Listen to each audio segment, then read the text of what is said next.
Black people spend $2 billion on Air Jordans every year. We ain't got no schools. $4 billion on liquor every year. You ain't got no schools.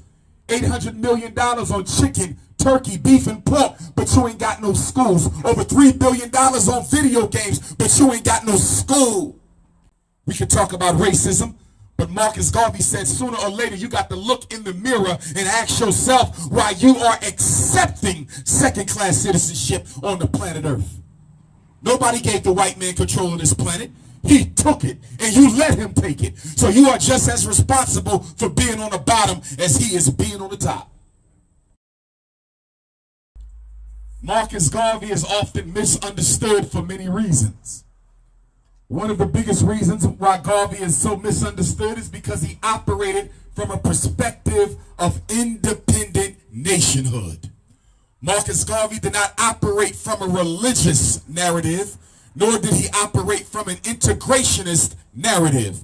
The Marcus Garvey movement, the Universal Negro Improvement Association and African Communities League, was not a government or a church. It was not an organization or a church. It was a government in exile. The UNIA was built as a government by Mr. Garvey, waiting for that opportunity of when we could repossess ourselves of Africa and of all African territories around the world. It was a government. When you talk about Garveyism, you have to talk about the heart of Garveyism, which is repatriation. To go back to Africa and to build it up. Some people say, why waste your time with that? After Garvey died in 1940, June 10th, and after Garvey was deported from America in 1927, almost every organization that came after Garvey took us away from our African identity, took us away from our African consciousness, took us away from our African loyalty and substituted it with a religion or a false identity. But brothers and sisters, I'm here to say that Garveyism is still alive and well. The heart and soul of revolutionary Pan-African nationalism beats as hard today as it did in Garvey's day. Africa must be for the Africans. Garvey said if Europe is for the European and China for the Chinese, Africa must be for the African. And brothers and sisters, why do we never give up our right, our birthright to be an African? It's because only a fool would concede his control to the most minerally rich land on the face of the earth. Africa has more than 50% of the essential minerals of the planet. For those of you who are engineers and scientists, you know that there are 3 to 5 metals that are absolutely necessary for the creation of an atomic weapon, and it can only be found in Africa. For those of you with a cell phone or a laptop, you know that inside that device is a mineral known as coltan, and 50% or more of the world's coltan is made in Africa. The world cannot exist without Africa, so why is it that the American Negro thinks he can? You will always be second place until you recognize that respect is only given to people who identify and stand in solidarity with their international homeland. There was a tragedy, the Atlanta massage parlor murders, where a European walked in and murdered about 7, 8, 9 Asian women. Immediately following that tragedy, the newly elected president, Joe Biden, newly elected Vice President Kamala Harris, took a flight down to Atlanta and had a personal meeting with the Asian community of Georgia. Now, when Trayvon Martin was murdered, the black community didn't get a personal meeting with the president. When Breonna Taylor was murdered, the black community didn't get a personal meeting with the president.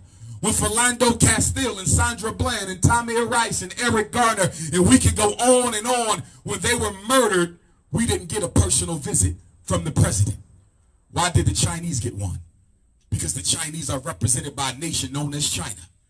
And if America allows police or anybody else to get away with killing Chinese, there will be consequences and repercussions from the nation of China. There's Chinese gangs in America. Why don't the police kill off the Chinese gangs like they do black gang members? There's still Jewish gangs in this country. There's still Irish gangs in this country.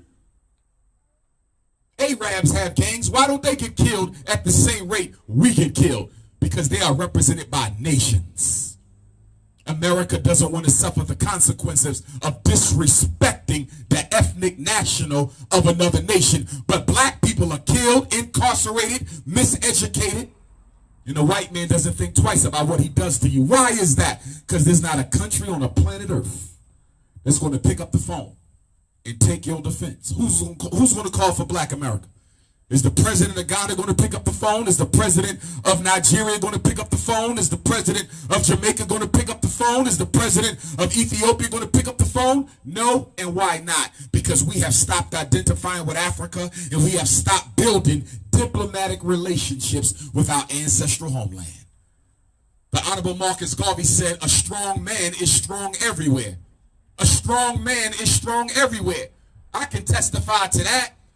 Having traveled to every continent in the world except Australia, having spoken to every major black population on this planet, I can tell you that everywhere I go, the black man and woman is on the bottom. You're on the bottom in America. You're on the bottom in the Caribbean. You're on the bottom in Central America. You're on the bottom in Europe. You're on the bottom in Asia. You're even on the bottom in Africa.